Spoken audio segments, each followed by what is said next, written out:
Good evening बच्चों। कल हम लोगों ने अपने दूसरे पार्ट का 2 प्रमेय हल किया था।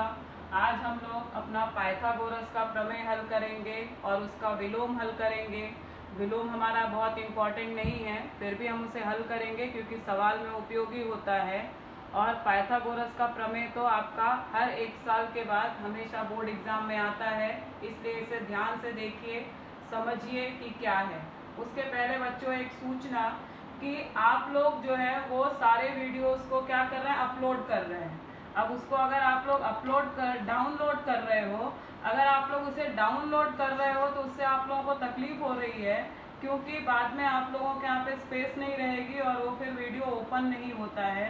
तो आप लोगों को वो करने की ज़रूरत बिल्कुल नहीं है, कोई वीडियो डाउनलोड मत करो। आप लोग सिर्फ चैनल को सब्सक्राइब कर दो। अगर आपका चैनल सब्सक्राइब हो जाएगा तो आप डायरेक्ट यूट्यूब पे जाके देख सकते हो डायरेक्ट वीडियो, और आपको हमेशा नोटिफिकेशन मिलता रहेगा कि ये वीडियो, ऐसे भी मैं रोज़ डालती रहती हूँ। फिर भी आप लोग खाली चैनल को सब्सक्राइब करो, तो आप लोगों का सब वीडियोस आप आराम से देखोगे और उससे आपकी कोई मेमोरी का यूज़ नहीं होगा और डायरेक्टली आपको जितने हैं वीडियो सब मिलते जाएंगे। और उसमें एकदम सीरियल वाइज मैंने लगाया है, तो उससे आपका एकदम अच्छा और आसानी से आपका देखने में आपको आसानी होगी। तो चलिए अब हम लोग अपना पाइथागोरस का प्रमेय देखते हैं। पाइथागोरस का प्रमेय क्या है? पाइथागोरस का प्रमेय मैंने कल भी आपको बताया था कि किसी समकोण त्रिभुज में कर्ण का वर्ग उसकी अन्य 2 भुजाओं के वर्गों के योगफल के बराबर होता है। और उसका विलोम क्या हो जाएगा? विलोम मेरा इसका उल्टा होगा। अगर किसी त्रिभुज में कर्ण का वर्ग उसकी अपनी अन्य 2 भुजाओं के वर्गों के योगफल के बराबर है, तो वो हमारा त्रिभुज क्या है? समकोण त्रिभुज है। तो चलिए हम लोग ये देखते हैं। हमारा पहला प्रमेय है पाइथागोरस का प्रमेय। कथन क्या है हमारा? समकोण त्रिभुज में कर्ण का वर्ग शेष 2 भुजाओं के वर्गों के योगफल के बराबर होता है। हमारा क्या है? एक समकोण त्रिभुज है और उसमें जो कर्ण का वर्ग है वो अन्य 2 भुजाओं के वर्गों के योगफल के बराबर है। पहले हम दत्त साध्य देख लेते हैं, फिर मैं आकृति से आपको समझाऊंगी। हमने दत्त क्या लिया है? एक त्रिभुज लिया है ABC, जिसमें मेरा कोण B क्या है? 90 अंश का है। तो ये खाली इतना ही बोला है, ये मेरा दत्त हो गया समकोण त्रिभुज में। तो अब हमको सिद्ध क्या करना है? साध्य हो गया कर्ण का वर्ग। AC क्या है? कर्ण है, मतलब B की सम्मुख भुजा। तो AC आपका कर्ण हो गया, तो AC का वर्ग बराबर AB का वर्ग प्लस BC का वर्ग, ये हमें सिद्ध करना है। अब उसके लिए हमने क्या किया है? अब हम लोग चलो पहले आकृति से देखते हैं कि हमें रचना करने की ज़रूरत क्यों पड़ी और हमने कैसे कैसे इन्हें हल किया है। तो यहाँ पर देखो, हमने एक त्रिभुज लिया है ABC।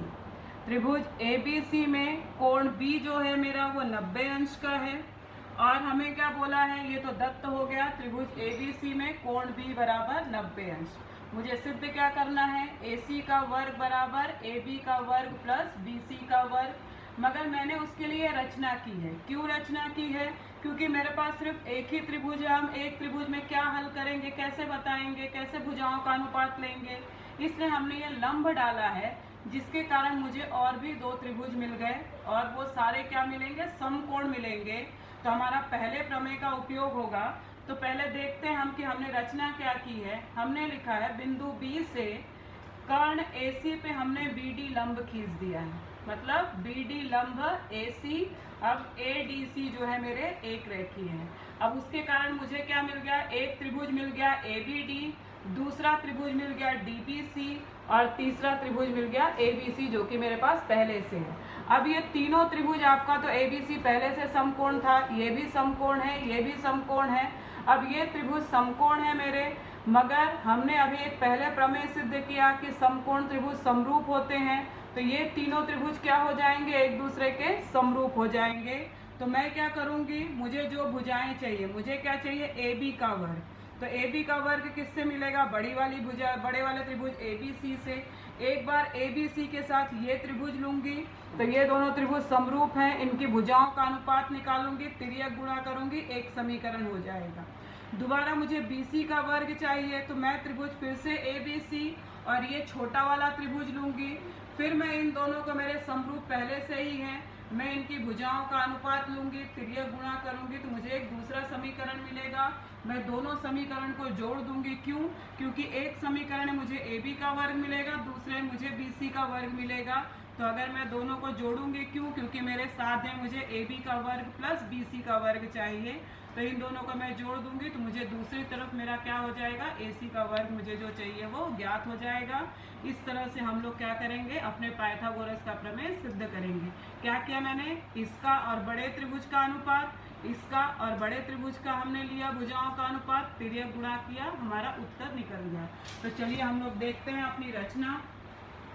बिंदु बी से कर्ण AC पर BD लंब खींचो, जिसमें ADC एक रेखी है, अभी मैंने आपको बताया। अब उत्पत्ति मैं कहाँ से शुरू कर रही हूँ, त्रिभुज ABC में कोण B मेरा 90 अंश का है, BD लंब है AC पर, मैंने रचना ऐसी की है। अब मैं आपके लिए ये लाइन लिख रही हूँ, त्रिभुज ABC, त्रिभुज ABD तथा त्रिभुज BDC समकोण त्रिभुज है। अगर हम ये लिखेंगे तो हमें समझ में आएगा कि हमने ये क्यों लगाया है। तो ये तीनों त्रिभुज समकोण है, इसलिए समरूपता और समकोण त्रिभुज के प्रमेय से, जो कि हमने कल हल किया है, तो इस प्रमेय से हमको क्या मिल जाएगा, ये जो तीनों त्रिभुज हैं वो समरूप हो जाएंगे। तो इसलिए हमने लिया त्रिभुज ABC समरूप त्रिभुज ABD समरूप त्रिभुज DBC। तो ये मेरे त्रिभुज हो गए। अब उसमें से अगर तीनों समरूप हैं तो मैं कोई भी दो जोड़ी ले सकती हूँ। तो इसलिए पहले मैंने ये दोनों त्रिभुज लिया है, तो लिया मैंने त्रिभुज ABC समरूप त्रिभुज ADB या ABD, जो भी हमें लिखना है। अब ये त्रिभुज समरूप है तो मुझे भुजाओं का अनुपात लेना है। तीन भुजाओं का अनुपात मिलेगा, मगर हमें ज़रूरत नहीं है, इसलिए मैंने खाली दो ही का लिया है। तो यहाँ से AB बटे AD लिया है, फिर यहाँ से AC बटे यहाँ से AB लिया है, समरूप त्रिभुज की संगत भुजाएं। अब इनका हमने तिर्यक गुणा कर दिया, तो AB गुणे AD, AB बराबर AD गुणे AC। तो AB गुणे AB क्या हो जाएगा, AB का वर्ग बराबर AD गुणे AC। मैंने आपसे कहा इसे हम क्या नाम देंगे, समीकरण 1। अब तो मुझे एक समीकरण मिला जिसमें AB का वर्ग हमें ज्ञात हुआ।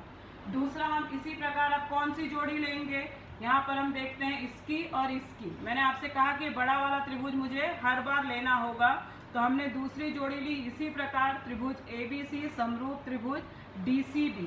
तो हमारा ये जो त्रिभुज है, अब इसमें फिर से हम लोग समरूप है तो भुजाओं का अनुपात ले लेंगे। यहाँ पे मेरा हुआ BC बटे यहाँ पर DC, फिर यहाँ पर मैंने लिया AC, यहाँ पे लिया BC, तो मुझे मिला BC बटे DC बराबर AC बटे BC, समरूप त्रिभुज की संगत भुजाएं। फिर से मैंने तिर्यक गुणा कर दिया, BC गुणे BC बराबर DC गुणे AC। तो BC गुणे BC, BC का वर्ग बराबर DC गुणे AC। ये हो गया समीकरण 2।